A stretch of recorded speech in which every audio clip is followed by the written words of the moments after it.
اینجا ایالت تورینگن منطقه اردروف یک طوفان وحشتناک دیشب آمد که همه درختها را از ریشه در آورده. درختای به این بزرگی رو همه را از ریشه در آورده و شکسته. بسیار طوفان خطرناک که تا حالا با چشم خود ندیده بودم. برای اولین بار این طوفانی را دیدم که واقعا وحشتناک بود. هر چی درخت که شکسته و از ریشه در آمده. درخت به این بزرگی به این عظمت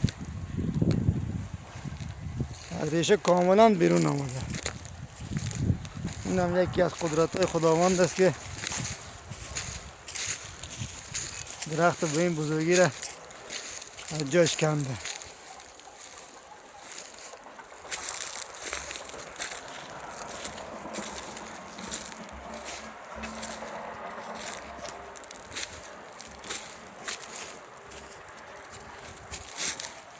باشه برم بالاتر بالای درخت برم ویدیوی قشنگی برای شما بگیرم که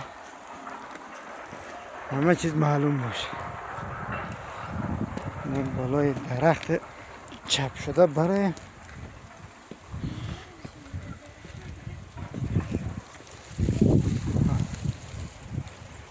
اینم طوفانی که همه درخت ها رو شکسته و از ریشه در آورده.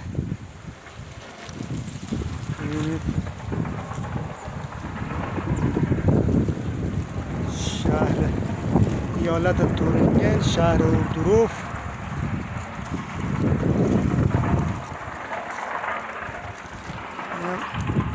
خسارات طوفان دیشب.